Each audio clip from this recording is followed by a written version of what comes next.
In the mid-'80s, fewer than 3% of all people in most of our countries were using cell phones. But you fast forward to today, when almost 100% of people are using cell phones. By the time they're 19 or 20 years old, they will have used the phone for 10 years, and we have no idea what type of risk that's carrying.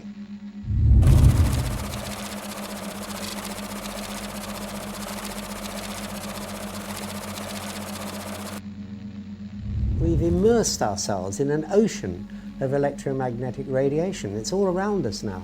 Invisible, we can't see it, but we know it's there. Every time you lift up your mobile phone, you know it's there. It's very, very hard to turn the clock back, or if not impossible to turn the clock back. But we need to be aware of the adverse health effects so that we have the choice of taking precaution against the exposures. At present, the World Health Organization statements regarding this are that it is real.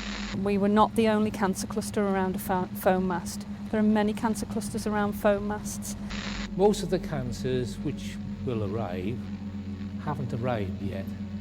How could we have possibly thought putting microwaves to our brain was safe? We just don't fully understand yet what we're doing. We have an announcement finally on whether cell phones cause cancer.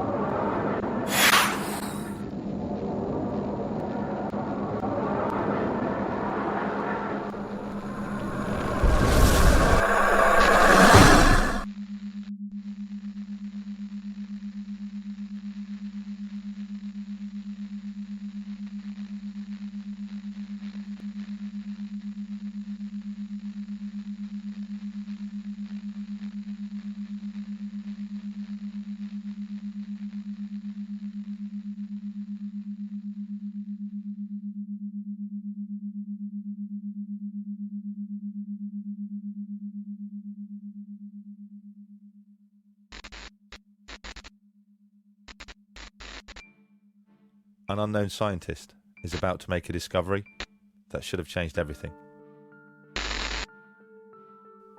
His name was Winifred Otto Schumann.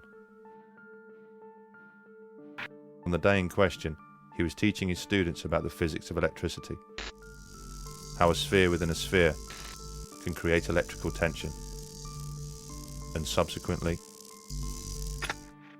a frequency.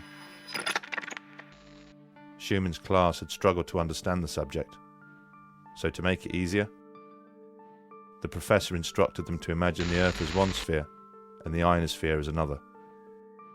He then asked them to calculate the tension that would exist in between.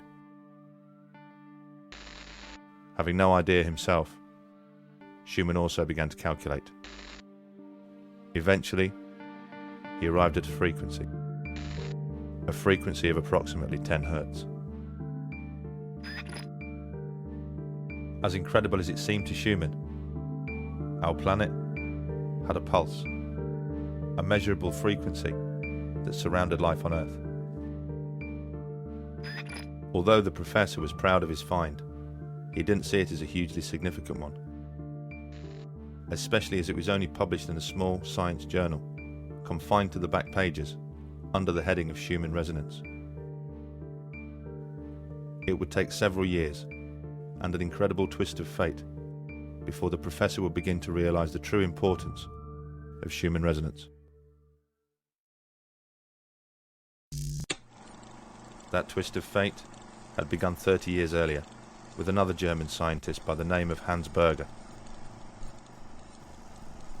Using an EEG machine he had built himself, Berger had made the first ever recording of electrical frequency transmitted by the human brain.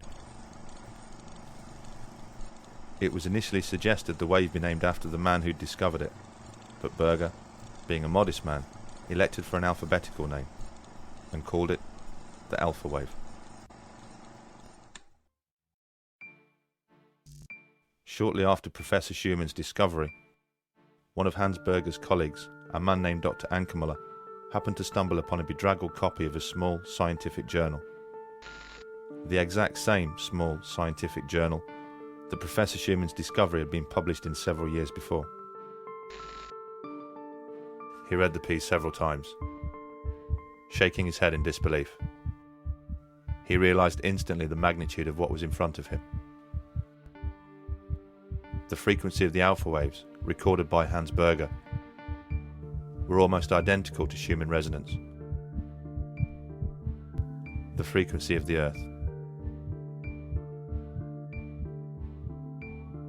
Dr. Ankermüller immediately contacted Schumann to convince him to investigate further. Schumann agreed and worked alongside one of his students to refine his discovery. They studied in detail how tension is discharged by lightning in the Earth ionosphere cavity. Eventually, they came up with an exact frequency. The pulse of the Earth, Schumann resonance, was exactly 7.83 Hertz. The discovery was remarkable. Schumann resonance wasn't just similar to the alpha waves of the human brain, it was identical. The brain's frequency, which controlled our creativity, our performance, our stress, anxiety, and our immune system, had somehow tuned in to the frequency of the planet. The pulse of the Earth had become the pulse of life itself.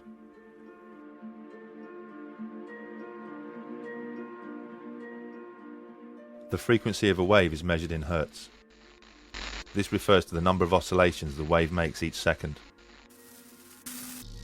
Frequencies range from a billionth the size of an atom to the length of the universe itself.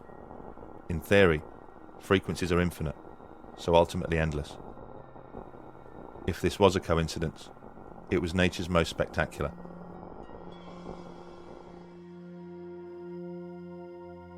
So what did all this mean? It wasn't long before somebody tried to find out. His name was Rutger Weaver, an acclaimed scientist from the Max Planck Institute. In the early 1960s, the professor constructed an underground bunker in order to examine the circadian rhythms of man.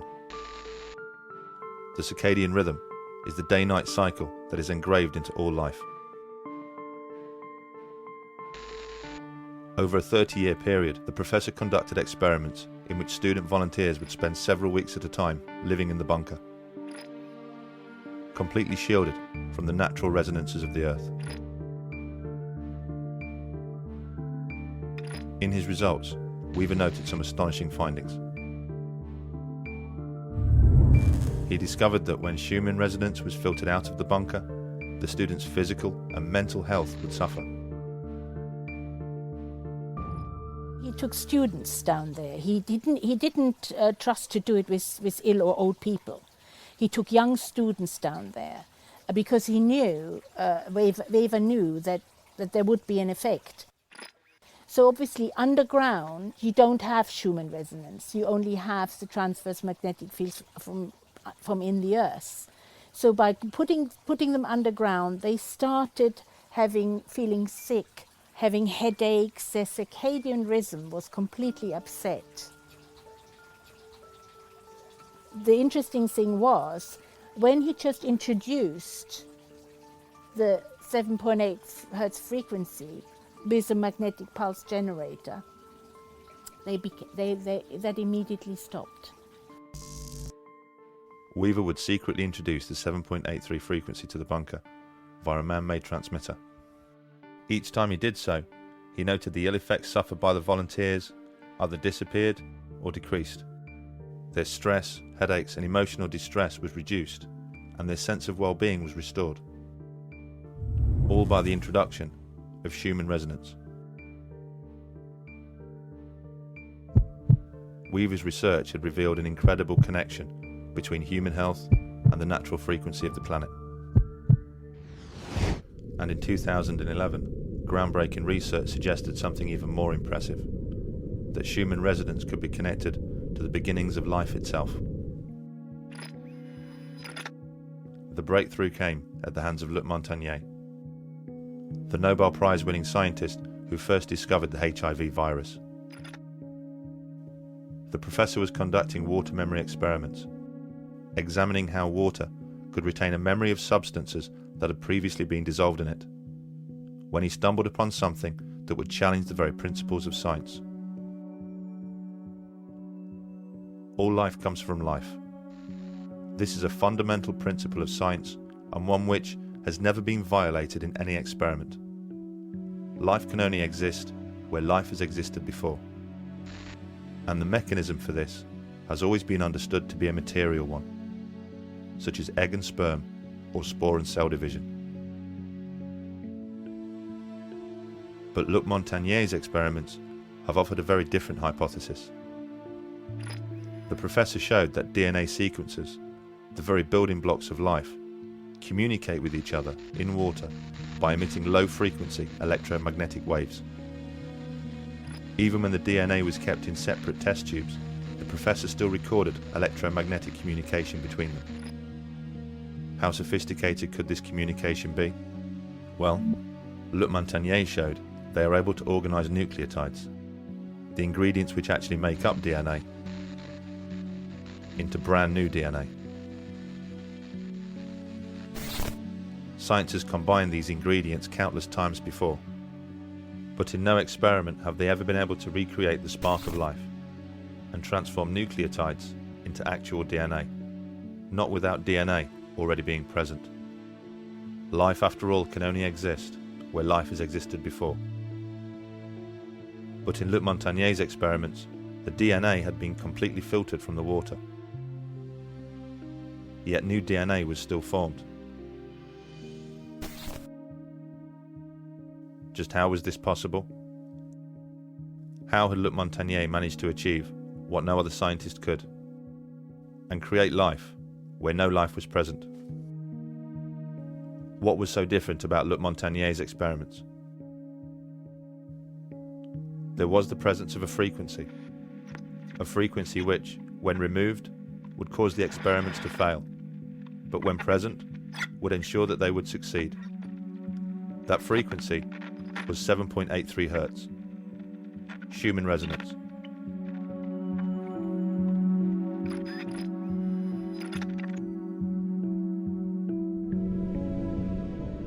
A delicate relationship had been struck between life and the frequency of the planet, an interaction of living organisms and electromagnetic frequencies, a reliance, a bond. Evidence of this can be found by reading the science papers, but more obvious proof can be found by simply walking outside.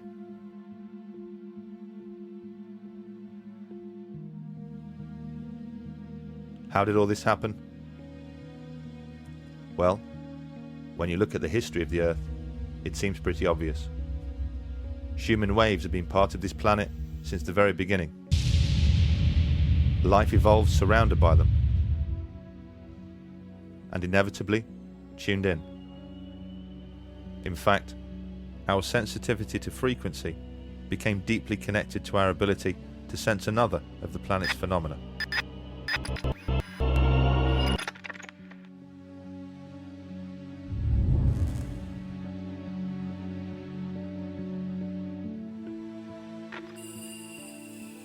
Two billion years ago, magnotatic bacteria formed a simple but intriguing relationship with the Earth's magnetic fields. The single-celled organism contained particles of magnetic material. This enabled it to act like the needle of a compass and orient along the magnetic lines of the Earth. As organisms became more complex, so did their reliance on the Earth's magnetic fields.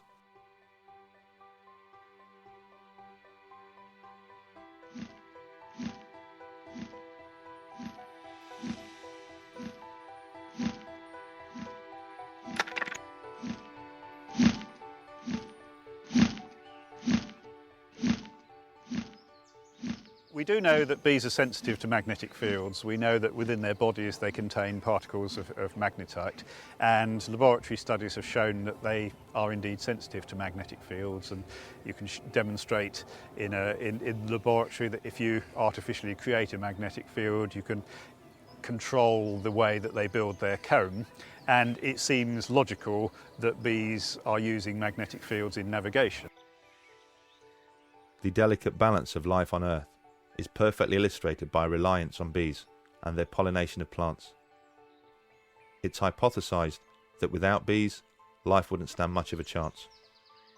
Insect pollination is needed for really all the things that make eating interesting. So all the fruits, the nuts, and things like that all require insect pollination, and bees are the most important group of pollinators.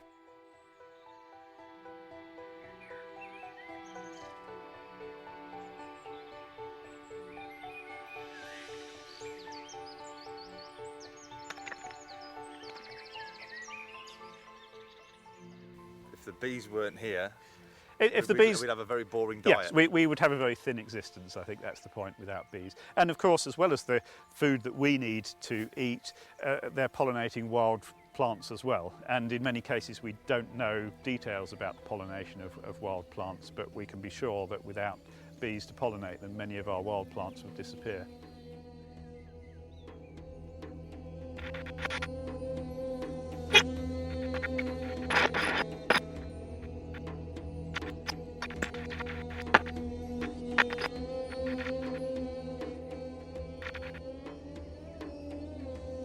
With Marianne Fraser, the Senior Extension Associate for Beekeeping at Pennsylvania State University.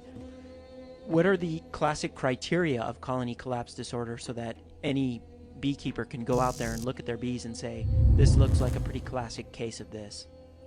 The symptoms are that the bees are relatively healthy and strong, and in a very short period of time, the adult bee population disappears from the colony. It leaves the colony. And what it leaves behind is a lot of brood, meaning the young bees, honey, and pollen. On what continents has this colony collapse disorder been observed? Well, the decline of honeybees has occurred actually worldwide. We've seen many other countries report declines in honeybees. Whether or not it's truly due to this thing called colony collapse disorder, which is a pretty unique set of criteria, is another question. And that's one of the things we're trying to understand by trying to communicate with other people in other parts of the world. The sort of current concern particularly dates from about 2006, and particularly in the United States, where a lot of commercial beekeepers suddenly found that their bees had been healthy at one point in the year, and then in late summer just suffered these spectacular losses, and they appeared to be different from anything that had been seen before. So people were just going to their hives and finding there were no bees at all. Colony collapse disorder has affected hives all around the world, with some countries reporting losses of up to 70%. A variety of reasons have been offered as to its cause, but none of them have been able to conclusively explain why all of a sudden bees don't return to their hives. Apart from one, a sensational piece of research by Joseph Kuhn and his team. In an experiment, the doctor worked with 8 beehives and placed a regular home deck phone inside half of them. The scientists then monitored if the presence of a deck phone would affect the way that bees returned to their hive. The results were astonishing. In the hives where no deck phone was present, the bees returned at a normal rate. But in the hives which contained a deck phone, the bees hardly returned at all. In one hive containing a deck phone, not a single bee returned. To fully understand the relevance of Dr. Kuhn's experiment, we must first understand how a deck phone works. The reason you are able to walk around your home talking on your deck phone is because the base station of the deck phone sends electromagnetic frequency waves, called microwaves, to the handset.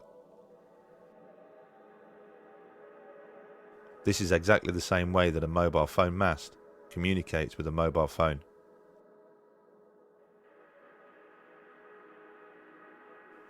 A deck phone is basically a miniature version of a mobile phone mast.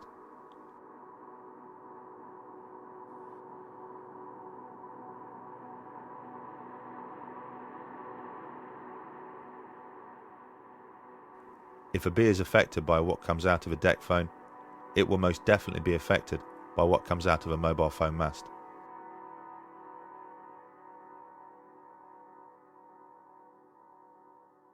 And with 4 billion mobile phone users around the world, all of a sudden, there are an awful lot of mobile phone masts.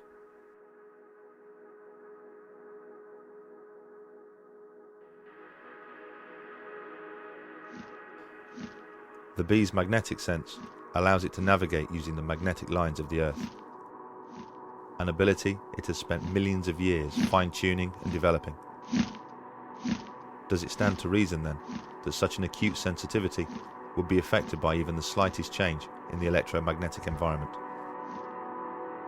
So what about a gargantuan change, and one which has happened almost overnight?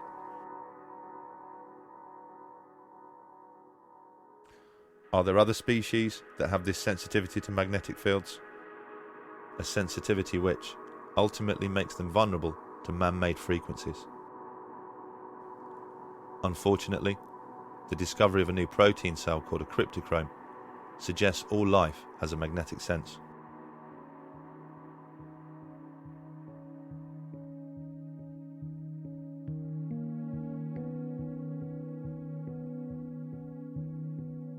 They were discovered in the 1990s in plants, where their function is to absorb blue light, which is used to regulate growth. They were since been found in insects, animals, mammals, including humans, and in birds. Cryptochromes are a biological molecule called a protein. It's generated by some of your genes, called cryogenes, and the cryptochrome molecule actually controls your circadian rhythms, including melatonin production. Some of the cryptochromes seem to have a function of absorbing light as detectors for the circadian clock. So they are inputs for the light-dark cycle that many species seem to have, plants as well as animals. But in the year 2000, Thorsten Ritz demonstrated an even more amazing role for the cryptochrome. In a series of experiments on robins, he demonstrated that their navigational sense was not only a magnetic one, but it came directly from the cryptochrome cells, which are located behind the eye. I think the Ritz paper published in 2000 is one of those milestones in science, because he proposed that this cryptochrome molecule, which remember is best known for its effect in controlling circadian rhythms, that molecule was actually responsible for giving the compass, magnetic compass information in birds. The birds literally see the Earth's magnetic field, perhaps as a bright or a dark spot superimposed on their field of vision. And as they then move their head or their body around, this spot moves, and so rather like a heads-up display for a fighter pilot, they have this thing that they see, goodness knows what it would be, which allows them to orient while they're flying. The way he tested that was to expose birds to radio frequency fields to see if it actually disturbed their magnetic compass. And not only did the radio frequency field indeed disrupt the migration of robins, but it did so at very, very low intensities of fields. And that's really important and really interesting, that very low level radio frequency fields interfered with the robin's compass. The experiments by Ritz clearly demonstrated that the cryptochrome cell used in navigation was seriously affected by man-made frequencies, and man-made frequencies at levels well below those deemed safe by the governing body ICNIRP. All of the animal navigation studies, the cockroaches, the zebra finches, the chickens, the robins, they've all had their magnetic compass disturbed by radio frequency fields well below the ICNIRP public exposure limit. In fact, work on birds, particularly birds and insects, have shown that they are sensitive to fields way below the ICNIRP levels that claim are safe for us. If you look at where the research shows they're sensitive to, there's good stuff in the literature showing it's significantly lower than what we're allowed to be exposed to, and therefore what they're exposed to in the environment. There's certainly solid scientific reason for supposing that magnetic fields, artificial magnetic fields, will disturb the habitat of a number of species.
How much has our environment changed because of electromagnetic fields, because of radio? Over the last 25 years, it's changed beyond recognition. Just beyond recognition. It's millions and millions of times in terms of electromagnetic energy. The former National Radiological Protection Board, in one of their documents, said that they thought that the radiation environment, if you like to call it that, had increased many millions of times from what it was 50 years ago. Many millions of times. It's an enormous change in environment on Earth, and it completely swamps all these natural signals, including the Schumann waves that we have evolved with.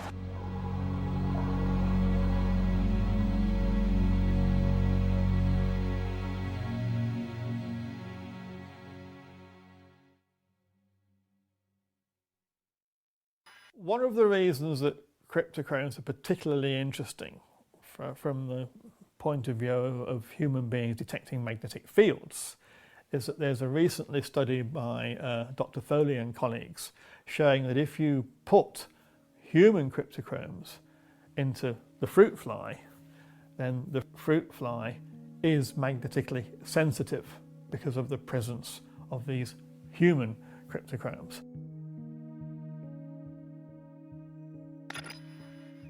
So this is actually showing that human cryptochromes are magnetically sensitive, can actually detect magnetic fields.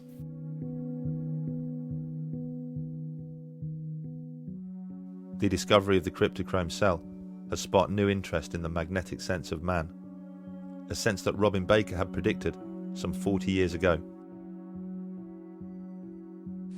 This is not some kind of scientific blind man's buff. It's an experiment to find out whether children have a sense of direction. Blindfolded and ear-muffed, the subject is turned around in a special chair until he can't remember which direction he's facing.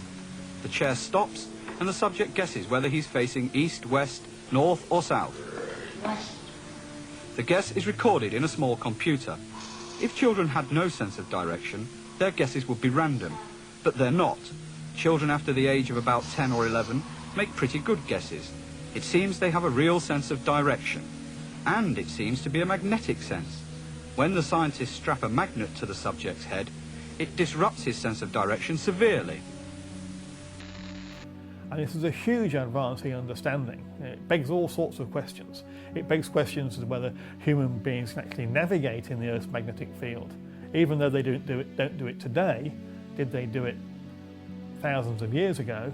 And of course it begs the question as to whether this is a process by which magnetic fields are actually detected in the human body, which leads to this disturbance of circadian rhythms, which would explain all these adverse health effects that we see so much of in the epidemiological studies of the health of magnetic fields.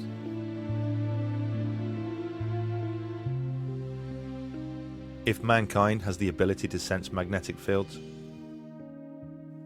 the same ability as the bees, the birds, and the butterflies,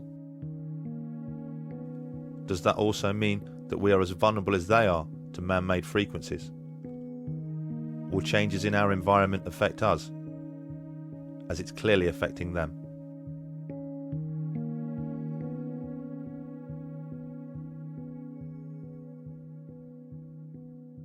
Rolling. Okay, so what is how to describe electrosensitivity? Electrical sensitivity is when people start reacting, their body starts reacting to electromagnetic fields. Generally speaking, the electromagnetic fields that they'll be reacting to is wireless. So it'll be wireless communications, it'll be Wi-Fi, it'll be cordless phones, deck phones, mobile phones, masts. All of them emitting signals that our body has never experienced before. And when people start to become affected, when I became affected, the way that it starts to affect you is, generally speaking, it's your head first, and it will start giving you pains in your head. But I hate to use the word headache, because it's pains in your head that is unlike any other headache you've ever had before. Most people's complaints are things like cardiac arrhythmia, insomnia, headache, visual disturbance, vertigo, different kinds of paresthesias or neurasthesias where they are feeling unusual sensations within their body. But really it can also affect endocrine function, thyroid function. Again, the list is really endless. In my particular case, and this is not everybody's case, if I then don't get out of the environment, I start getting quite severe pains in my gut, and that will then mean it's too late, and I will then start bleeding internally. I think that the symptoms are so diverse, and the associations that people make are very difficult to accept if you have no knowledge of this subject, which most physicians do not have. And that's no fault of their own. We're not trained to recognise this condition. It's very innovative, and our understanding of it is entirely embryonic at this stage. We're at the very first steps of unravelling and fully understanding this condition. Brian, like many sufferers of electrosensitivity, has been forced to make radical changes to his home. These two rooms have been completely shielded in metal foil, so that this room and the bedroom are a Faraday cage. And if you actually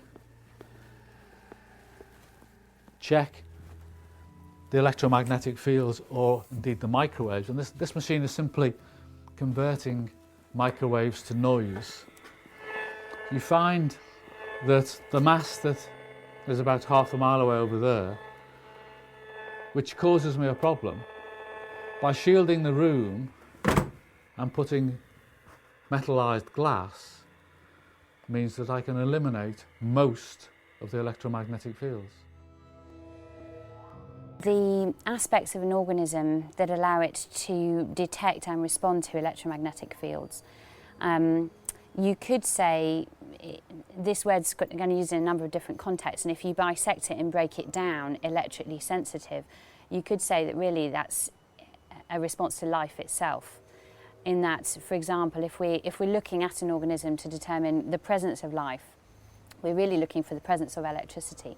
So with the electrocardiogram, for example, the ECG, and the electroencephalogram, the EEG, what we're looking at there is the presence of electricity from those target organs, the brain and the heart. And when we see the presence of that, that's a sign that there's life. So in a way, given that on a cellular level, electromagnetic fields are part of life itself, we could say that all life is electromagnetically sensitive. Desperate to convince people that electrosensitivity was genuine, Brian and a number of other sufferers signed up to a landmark experiment at Essex University. The experiment, run by Elaine Fox, would sadly become the definitive work on the subject.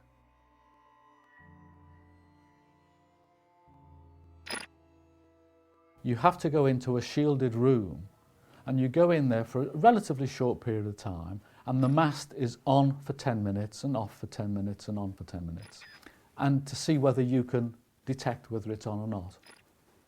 And I went into the room having told them that I would not be able to tell them whether the mast was on or off or on. Why's that? Because their understanding of how you react to this is wrong. This is not a case with most people where you turn the mast on and, oh, I'm affected. They turn the mast off, oh, I'm okay again. It doesn't work like that. I suffer with hay fever. And when I go into a field where there's pollen, it takes a while before I'll be affected.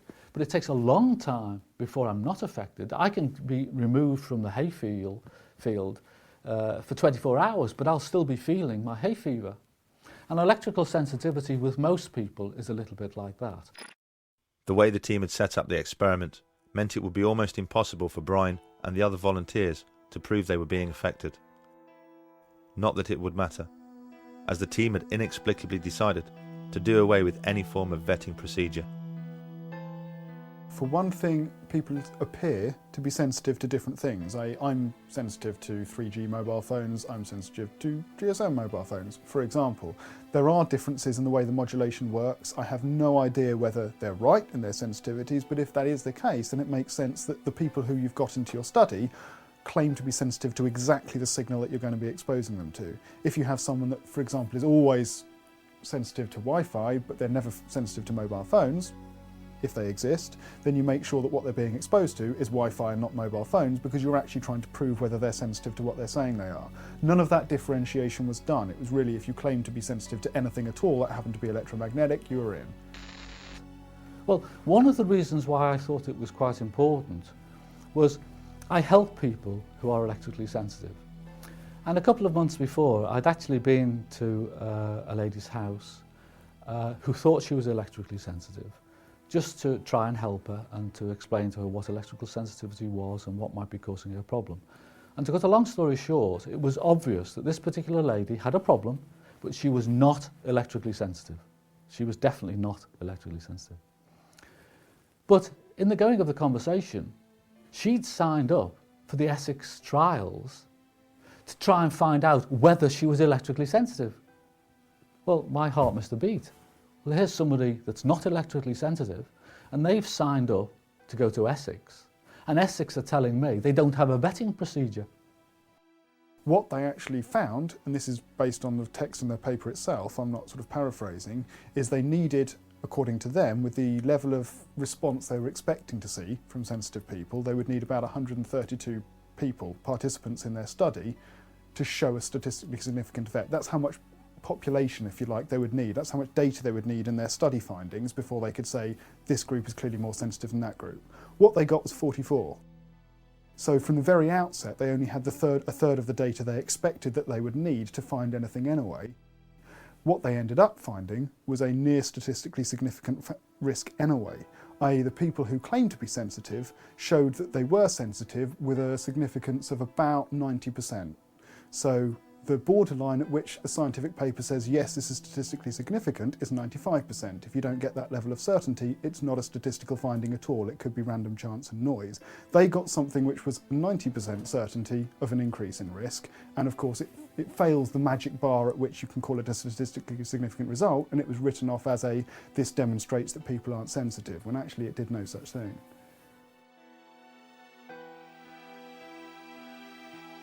The constant exposure to the mast took its toll on a number of the volunteers, making some of them so sick they were forced to withdraw from the experiment. For Brian, the effects of the experiment would be felt long after he left Essex. I've had, my first colonoscopy was 7 years ago, my second one was 4 years ago, my third one was about a year ago. There's nothing the matter with me, there's nothing the matter with me. Absolutely, you're imagining it. I've got colon cancer. So from the first time that I bled to the time of removing the polyp was 7 years. When I asked the doctor how long does it take to cancer to develop, 7 years. So you can virtually track the time when I went to Essex, and there was one occasion before where I started bleeding. With that bleeding has caused me colon cancer. How could such a botched experiment be held up as such a definitive piece of research? Why would such an experienced team make such fundamental and obvious errors in their work? Could it be anything to do with those who provided the funding? The Essex experiment is one of a number of experiments funded by the MTHR, a company set up and funded by the mobile industry themselves. Could you explain what MTHR does and how MTHR is funded? Yes, the MTHR programme is funded jointly by the UK government and the mobile telecommunications industry, and it funds research into possible adverse health effects related to mobile phone technology. The whole issue of who funds scientific research is a thorny issue. I know many scientists like myself who, when they get a new study to read, the first thing they turn to is the back of the page where it says who funded it. Is there, do you think, maybe a conflict of interest in the mobile phone industry funding research into the harm that it does? Well, of course there is a potential conflict of interest, and that's why a programme of funding like this has to be carefully managed. I've done a lot of work with the telecommunications industry because I happen to have I organise the communication workers representation in here, and so I've talked to these people for a long time. I think they would like to be objective, but they are driven, particularly in a market where they're fighting each other for market share by profit, and therefore they may fund research, but much like the pharmaceutical industry, you often find that they're hiring people who have already spoken on their side of the argument. Scientists aren't pop stars, they don't earn a lot of money, they have houses to finance, they have families to look after. Who can blame them for recognising that if they find the wrong results, they're not going to get another job from that source at any rate?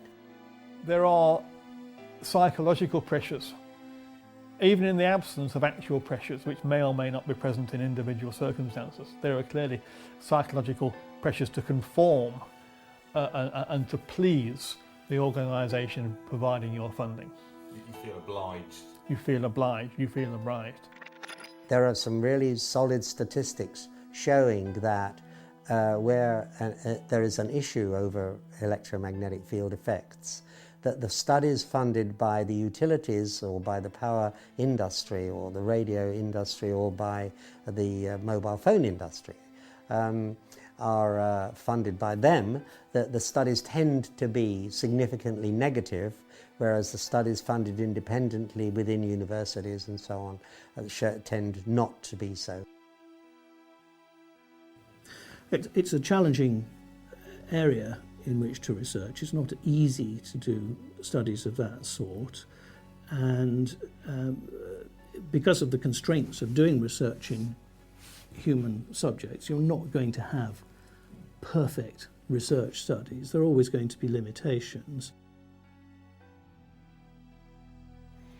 Is this a real condition? Yes, absolutely it is. At present, the World Health Organization statements regarding this are that it is real and symptoms can be severe and disabling. Figures for electromagnetic hypersensitivity are around 2 to 3%. Those are people who've had their life extremely affected by this condition. But, as I've previously mentioned, on a cellular level, 100% of people are reacting. That means that the healthcare consequences of not taking this seriously and not recognising it are potentially huge. And the numbers of people that have mild or moderate electrical sensitivity are probably far higher than we estimate.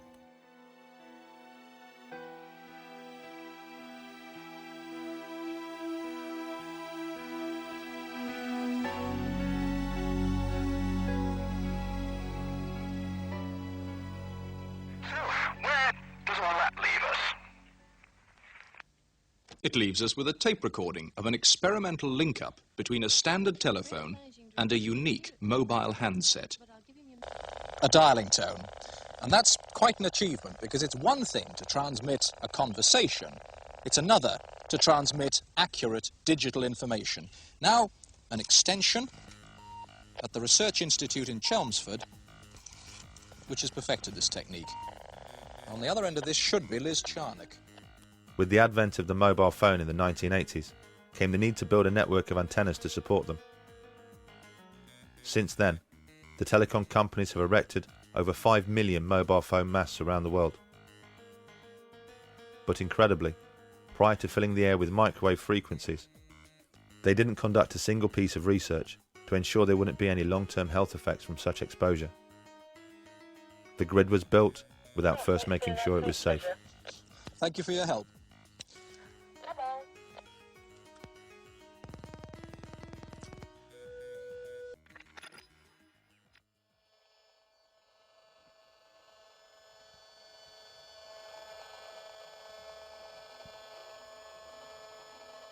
So It's pretty ugly, isn't it? yeah, and it's constant as well. One thing you'll notice is it doesn't stop. It's 24/7. This is what's coming out of the mast. If you can see the mast, you're being exposed to it. Right. Frankly, even if you can't, you're being exposed to it if you're this distance away, because it'll pass through, concrete walls and things. It'll dampen it a bit, but not very much. If you're within 200-300 metres of the mast up there, this is what you're going to be exposed to 24/7. When you can hear it, it changes everything. It does. Imagine if you could see it.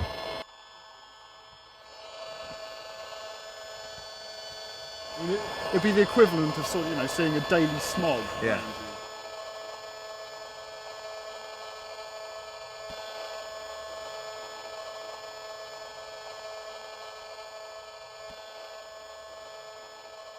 With a constant smog of man-made frequencies surrounding our daily lives, and no testing as to its safety, is there any wonder people's bodies have started to react?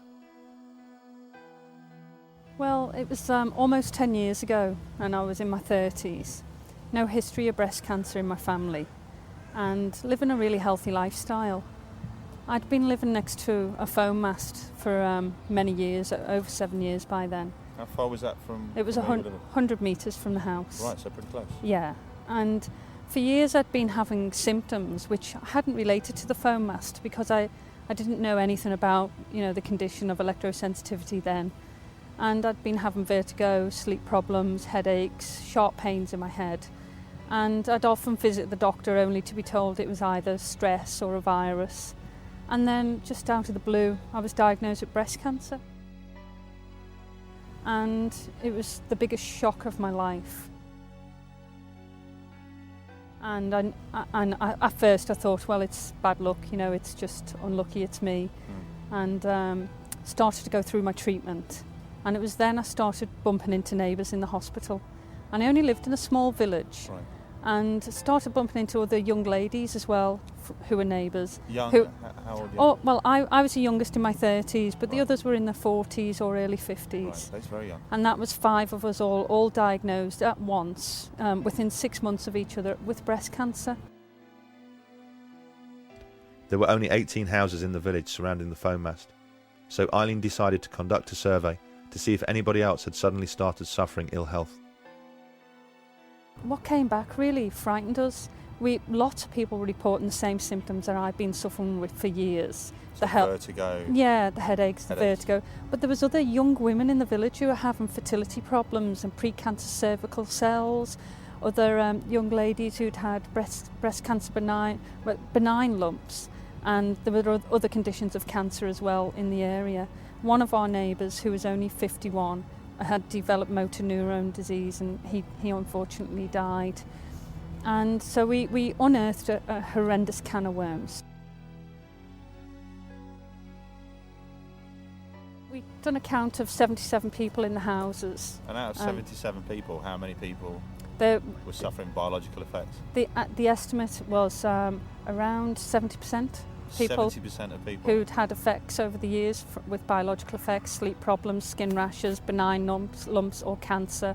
It was it had a big impact on people in the village. I think this is a global, massive problem. We found since then that we were not the only cancer cluster around a phone mast. There are many cancer clusters around phone masts. And we'd worked with a local scientist where we looked at other phone masts that have been in areas for a long time and conducted other surveys and found other cancer clusters as well.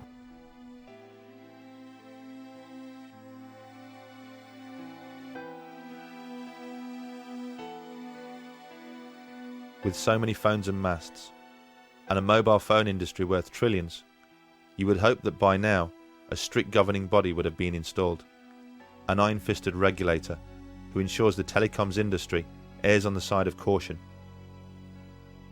someone to set strict levels which protect the public, someone to ensure that what we're being exposed to is absolutely safe. Unfortunately, we don't have any of that. What we do have is ICNIRP. Well, ICNIRP was set up in Europe about 20 odd years ago to look into non-ionising radiation. It stands for the International Committee of Non-Ionising Radiation Protection, and their job is to look at all the literature that comes out and basically summarise it, say this is what the science definitely says. You can't get elected to it, you get invited to join it, right, if you're one of the preferred people. Right, got so you. it's always erred on the side of industry because that's really where its roots are. So what we've got is we've got a guidance standard which they've set, which has been adopted by most of the countries in Europe, and it's been something that the European Commission themselves recommend, including their expert body CENIR. But those guidelines are based on evidence that we know has a cause and effect for radio frequency radiation. So the only setting that exists at the moment for energy that's around the same frequency of mobile phone masts, mobile phones, decked cordless phones, wireless communication devices that we're used to on a daily basis, is the one that we know works for microwave ovens, i.e. if you generate enough energy and localise it in a small enough area, you heat things. You heat tissue, you heat anything that has some level of water in it. None of the current rules are anything to do with chronic health effects or cancer. None of them, not one of them. They're all set for heating effects and acute effects like prickling of the skin or your eyebrows going up or something like that, you know. None of them are for long-term health effects. So saying that it's below 40, that means nothing. It's meaningless. It's meaningless. It is not intended to protect from long-term health effects. ICNIRP is just irrelevant. It's irrelevant. Well, for example, if you want to make sure that nobody exceeds the speed limit past a school, set the speed limit at 1,000 miles an hour. Then everyone will obey the speed limit. No one will exceed it. You know, everyone can go sailing past your school at 999 miles an hour and the limit will be complied with. The advisory body effectively are not set up to look at the evidence with regards to safeguarding the general public. So essentially there to establish what's 100% facts, and anything that's not 100% facts is not their concern. That's right. They'll talk about it, they'll summarise what there is, what there isn't, and what's left to find out, and then that's it. They'll leave it there. No recommendations, nothing, because they just don't see it as their job.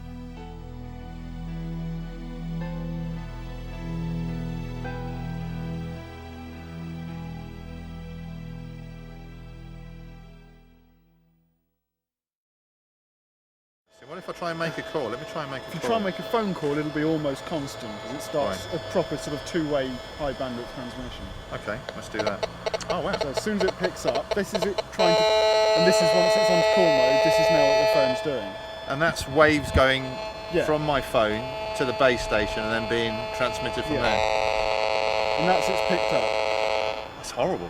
And that's basically what your phone's transmitting into your head all the time, that you've got it operational and you're using it for phone.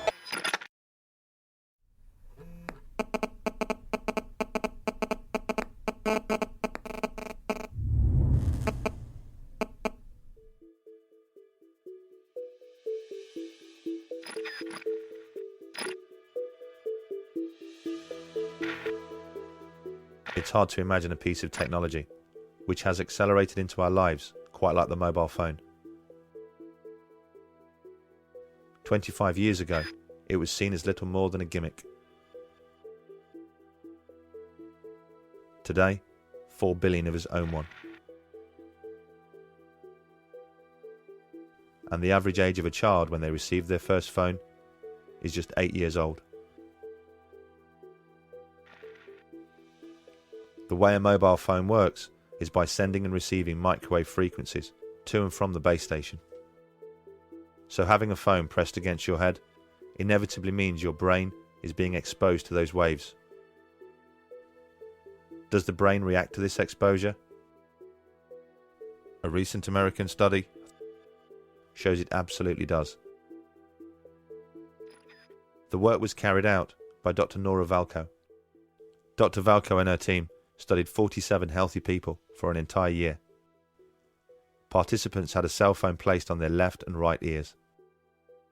One was activated but muted, the other was turned off. Dr. Valco used brain imaging equipment to study how much glucose the brain would use during exposure. So it's a very sensitive marker to indicate if there are changes in brain activity that may be driven by a given stimulus, which in this case was the cell phone. When the brain is stimulated, it consumes glucose in the same way a car consumes fuel. 50-minute exposure to a cell phone was associated with increases in glucose consumption by the brain, which indicates that the brain was being activated by the radio frequencies from the cell phone. This right area of the brain that was very close to the antenna showed the largest increases in metabolism as compared when the telephones were off. Even though the radio frequencies that are emitted from current cell phone technologies are very weak, they are able to activate the human brain to have an effect. By using a muted cell phone, Dr. Valco's experiments showed that the human brain has a metabolic reaction to the presence of microwaves from a mobile phone. A metabolic reaction at levels well below the legal limit. Something many people claimed was impossible. And the reaction recorded by the doctor is secondary to an even greater concern: the way that those microwaves are actually absorbed by the brain. This has become known as SAR.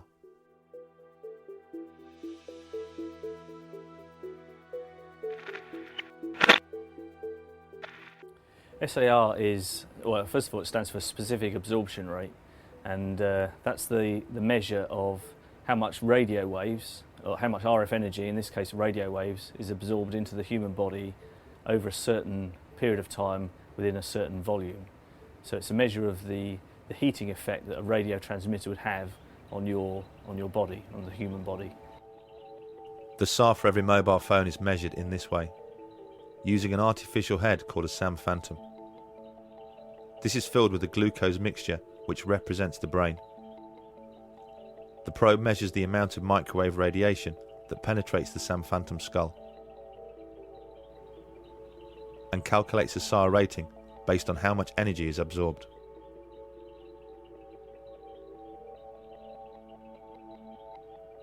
For the European Union, the limit is 2 watts per kilogram, over a 10-gram average of tissue. For America, it's 1.6 watts per kilogram, over a 1-gram average of tissue. So the limit for the USA is more stringent than for the European Union, but other countries around the world, such as Australia and New Zealand, use the European limit. Some of the most popular phones on the market emit so much microwave radiation that their SAR rating is right on the edge of the limit.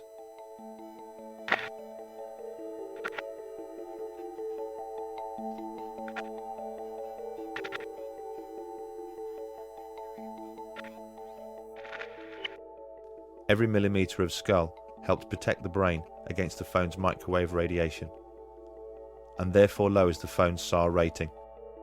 Children get their first phone at the average age of 8 years old. An 8-year-old skull is considerably thinner than that of an adult, so you would hope that phones are tested against a skull which represents the thickness of that of a child. The SAM head is an average shaped and sized human skull. The average of 10,000 people has been taken in terms of their head measurements, and this SAM phantom head has been created, which is an average human skull. Obviously, the head of an average human being is considerably larger than that of an 8-year-old child. But when we investigate the company that makes the SAM phantom head, we discover that the news is even worse. The SAM phantom isn't just the average of 10,000 people. It's the average of 10,000 US Army personnel. And US Army personnel most certainly have a larger, bigger, thicker head than the average 8-year-old. It's pretty reasonable to assume that if most mobile phones were tested against the skull of an 8-year-old, they would fail.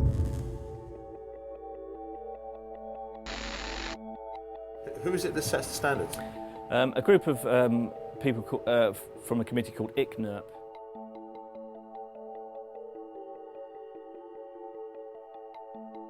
The people who do the work on mobile phones are, by and large, engineers.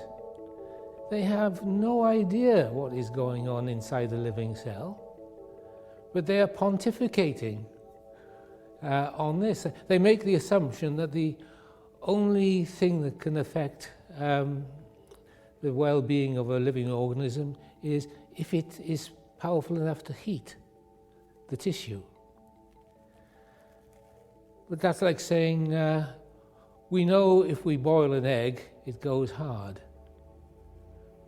What they don't know is that if they don't boil the egg, it turns into a chicken. And they haven't the slightest idea how that happens, but yet they pontificate as if they do.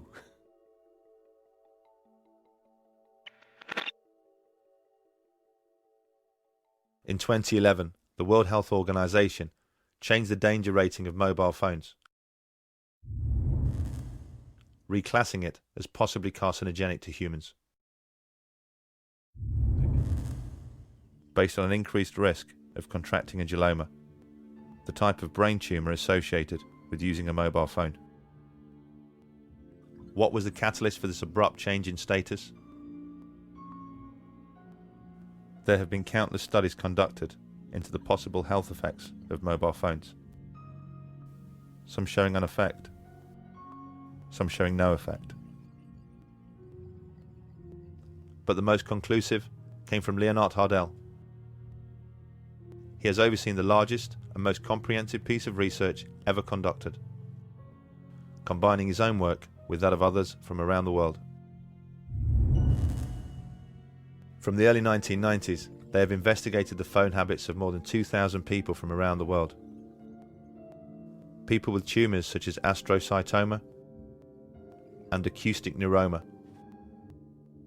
the brain tumours associated most with mobile phone use due to their proximity to the ear. Their findings are shocking. They concluded that mobile phone use does increase the risk of a brain tumour. And they also discovered why earlier research showed no effect.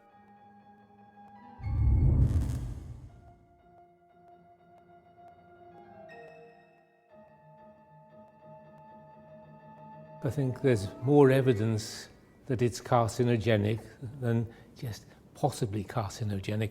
But I can understand it in a way because most of the cancers which will arrive haven't arrived yet.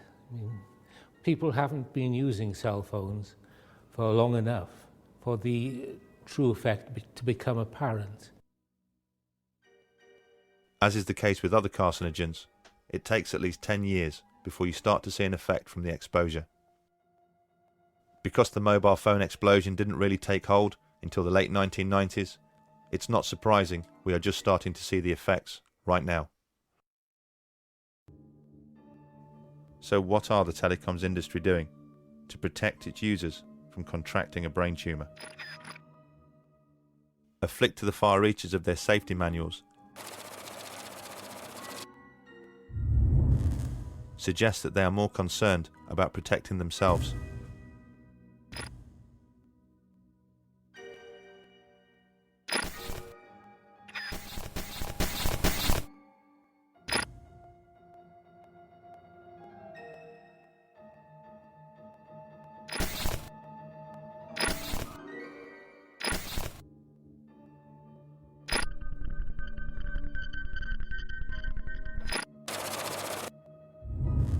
At the back of almost every single phone's user guide are instructions on how far to keep your phone from your body.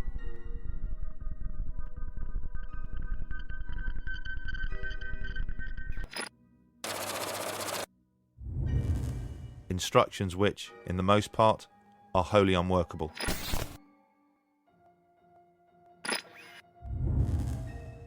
And what happens when the telecoms industry funds research into the harm that they are causing? And that research concludes that there is an effect.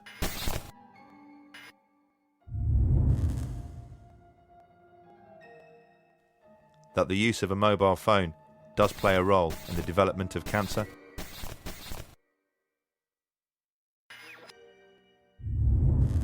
They tend to keep that research to themselves.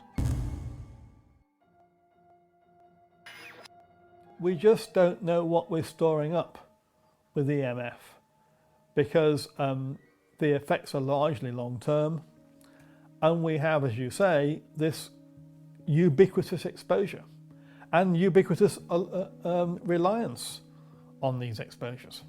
We just don't fully understand yet what we're doing. Although the epidemiology clearly shows that using a mobile phone increases the risk of contracting a brain tumour, what people like ICNIRP need to see is a definitive cause and effect. How it happens. What's the mechanism? How exactly is the cancer caused? It may seem obvious that a being so tuned in to the Earth's frequencies and so sensitive to her magnetic fields would naturally have a reaction to man-made microwaves. But for years, the telecoms industry have defended their actions by asking the same question. As it turns out, they've been asking the wrong question. The answer is melatonin.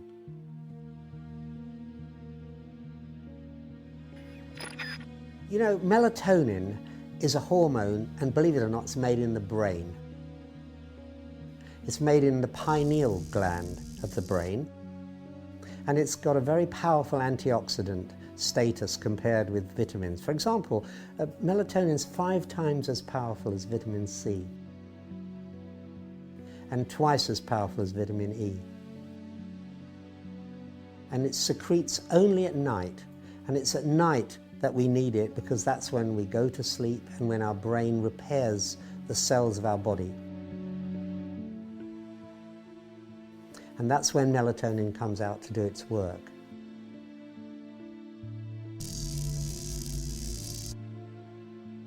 Each day, our body loses about 500 million cells. And at night, that's when our body replaces those cells. Through a process called cell mitosis, the dividing of cells. And what it's doing is it's mopping up what are called free radicals. These free radicals are really the spare electrons left over from the process of making the energy which we need to repair ourselves in the first place. Each night, as our body repairs itself, millions of free radical cells are created as a byproduct of cell mitosis. These free radical cells attack healthy cells.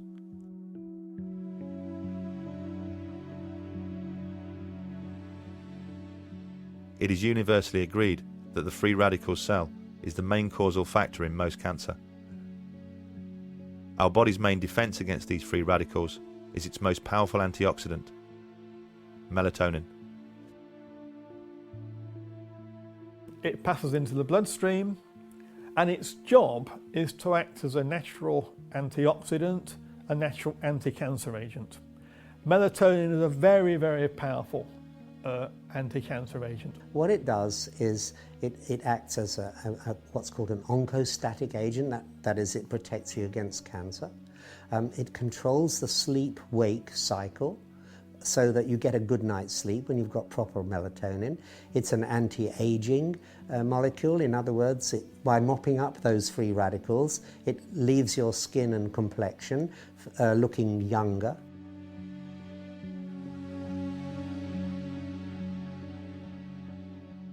We have in our lab 12,000 studies,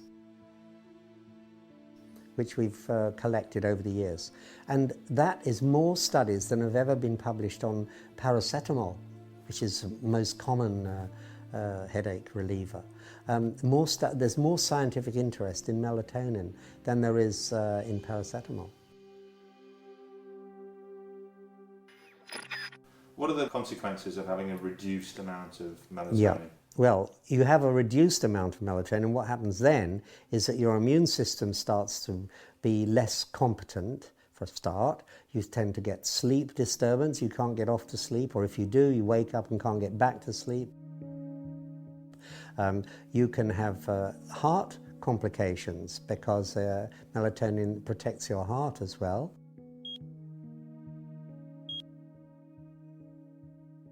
And you're much more prone to disease because your immune system is not functioning at its best. So these are some of the things that happen when you have a lowered melatonin level. And for example, the average woman with breast cancer has only got 1/10 of the melatonin of a normal woman of her age.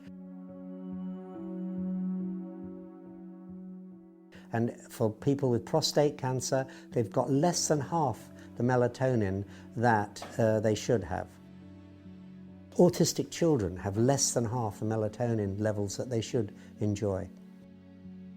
Reduced melatonin in night shift workers, because they're working at night and exposed to light, they don't produce nocturnal melatonin, is known to produce a 50% increase in breast cancer risk.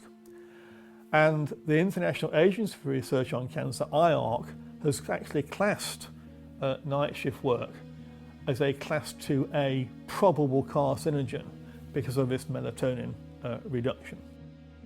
There are lots of studies now showing that people on night shifts or people who are blind have different cancer rates than the average population. And most of those studies support the view that the absence or the lowered melatonin has an adverse effect on health. Because the body only repairs itself at night. Melatonin is only produced when the pineal gland senses that no light is present. What happens is that the pineal gland is light sensitive. It's sitting right where your brain receives signals from your eyes at crossover point in the middle. It's called the suprachiasmatic nuclei, and the connections from there goes directly to the pineal gland to tell it whether there's any light around or not. If there's light around, then there's also interference with the signals the brain wants to send to our cells in order to repair them. So there's no point in the brain sending these signals out to our cells to tell them to repair, because there's so much interference that they won't hear it. So it waits, the brain waits until it's dark.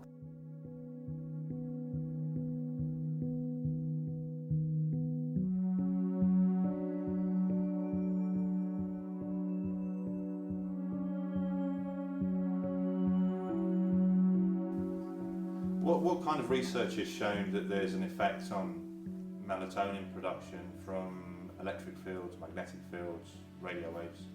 Right, well, the Battelle Institute in America has done a lot of work on this way back from the late 1970s, in fact.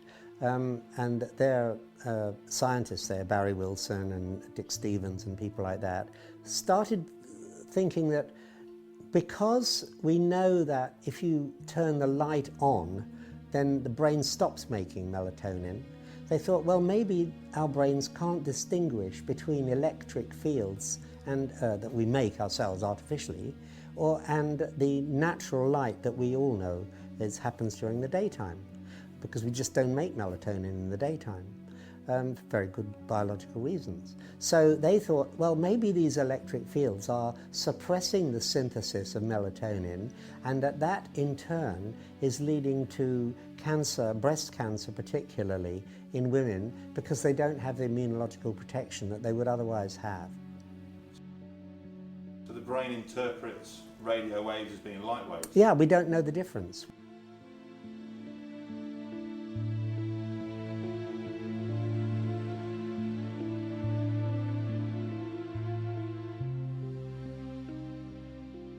The hypothesis that the pineal gland cannot distinguish between light frequencies and man-made frequencies is certainly backed up by a wealth of research.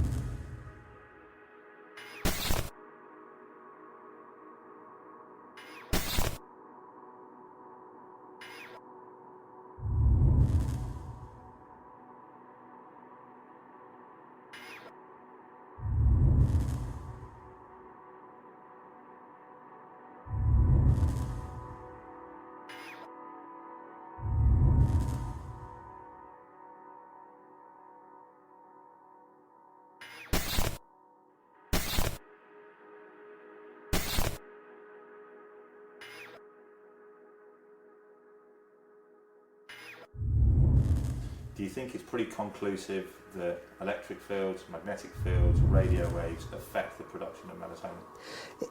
This research, which shows that kestrel melatonin levels fall with exposure, that white storks nesting on buildings near to radio masts have lowered progeny compared with stork nests a long way away from radio masts, studies on ants, studies on bees, and studies on birds of various kinds, studies on marine mammals, all point in the same direction. But then there are studies in the laboratory of cells in the pineal gland which actually synthesizes the melatonin, and looking at the effects of magnetic fields on those cells. And at virtually every stage in the synthesis of melatonin, it's been shown that magnetic fields disturbs the actual production of melatonin.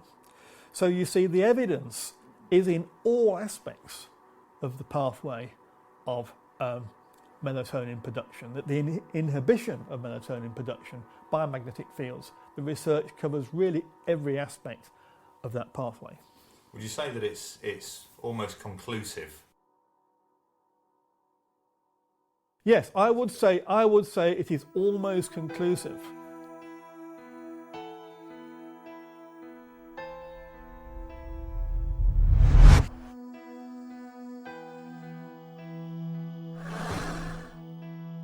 The genius of our body means it is able to counter the production of free radicals with the production of melatonin. We have created in ourselves a precise balance, a perfect system of defense. It has taken our body millions of years to perfect this technique. A technique created based on the surroundings we have evolved in.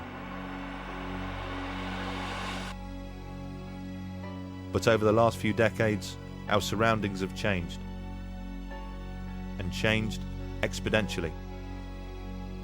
To the naked eye, the world appears to be the same.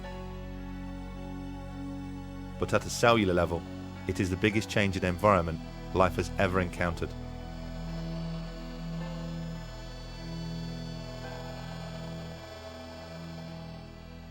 It stands to reason that such a gargantuan change would inevitably upset such a delicate balance. And the consequences of our bodies not producing the right amount of melatonin could be disastrous. Scientists around the world now believe that free radicals could be the causal factor in every known disease, not just cancer. In the beginning of the 1900s, childhood leukemia was a medical rarity. We've seen nothing but an increase in childhood leukemia ever since that point. It's going up every year by about 2%. And that applies to many other disorders as well. Autism, brain tumours, cancer. Cancer rates in the 1910s were probably half of what they are today. And many other diseases are being connected by studies, by scientific studies, with exposure to electromagnetic fields and radiations. Not just power lines, but also to radio fields and microwave fields. Because we've in the last 50 years, really, we've immersed ourselves in an ocean of electromagnetic radiation. It's all around us now. Invisible, we can't see it, but we know it's there. Every time you lift up your mobile phone, you know it's there. It's very, very hard to turn the clock back, or if not impossible to turn the clock back. But we need to be aware of the adverse health effects so that we have the choice of taking precaution against the exposures, if that's what we wish to do, that's what we need to do. What worries me are things that are actually happening now. Right. That we haven't paid enough attention to, perhaps. And one of the things that's happening is autism, or give it its proper name, autistic spectrum disorders. Do you think we're getting to a point in science where we almost don't have a control group to be able to test things like this, because almost everybody has a mobile phone, almost everybody has Wi-Fi, almost everybody is exposed to electromagnetic fields? Yes, we are reaching a situation where so many people are exposed to electromagnetic fields from mobile phones and Wi-Fi that we no longer have a control population to look at the difference between the health of people who are exposed versus the health of people who are not exposed. I mean, if I can take an analogy, we did find out that smoking caused lung cancer. That was because some people did not smoke and they were a control group. If everyone had smoked, we may never have found that smoking caused lung cancer. And everyone would have been dying of lung cancer, and it would have been regarded as a sort of natural disease without ever having a link with smoking. What's happening with mobile phone exposure is we are losing this population of people who are not exposed. Even the few people who don't own a mobile phone are surrounded by the radiation from the mobile phone when they go shopping, when they go on a train, wherever they go. It's not just the canary down the mine like myself. Eventually, if you simply increase the electromagnetic fields in the atmosphere, which we're doing, and we're now got a million times more electromagnetic fields, microwaves in the environment than we had 30 years ago, eventually it'll start to affect you.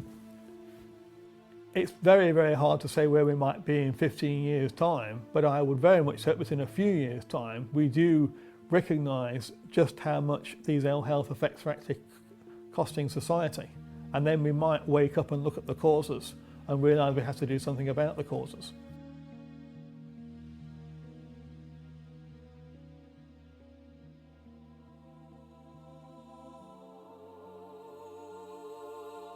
We are a brilliant, yet complex organism.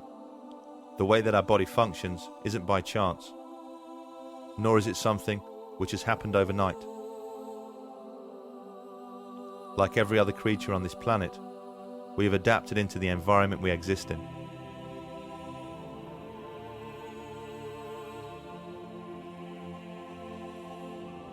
An environment which, since the beginning of time, has had a delicate balance of fields and resonances. These phenomena don't just surround us, they make us what we are. The cells of our body communicate with each other using light frequencies. Our DNA uses electromagnetic frequencies to reproduce itself. At the core of everything are protons and electrons, positive and negative, making all life magnetic. We are, as all life is, equipped with cryptochrome cells, which allows us to sense those fields in ways we barely understand. We are beings of frequency, electricity, light, and magnetism. And to become this way has taken millions of years, a process which started with the very first cell. Although we have embraced the wireless technology and accepted it into our everyday lives, at a cellular level, our bodies haven't. The frequencies that now surround us are as alien to our cells as they would be to our eyes, if only we could see them.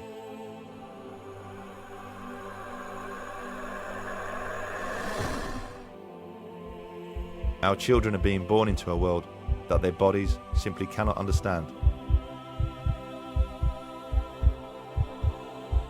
Where will all this lead?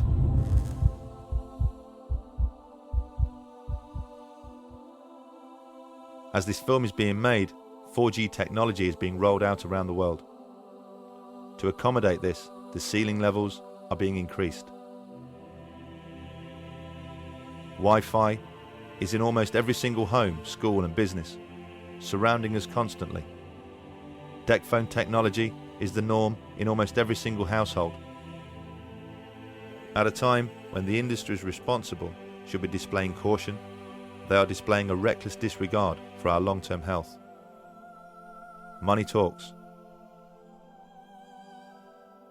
And they are about as likely to develop a conscience as the tobacco industries did. If there's going to be a change, it's not going to come from them. It's going to have to come from us. We just need to open our eyes and see the problem.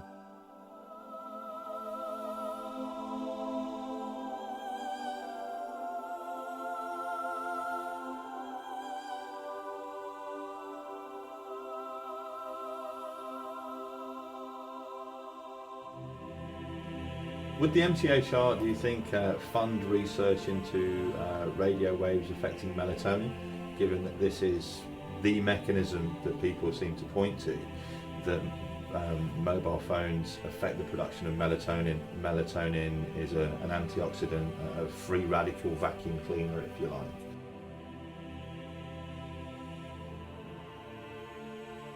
When we issue a call for research proposals, as we're doing at the moment, while we highlight areas that are of particular interest, we invite applications, proposals across the spectrum.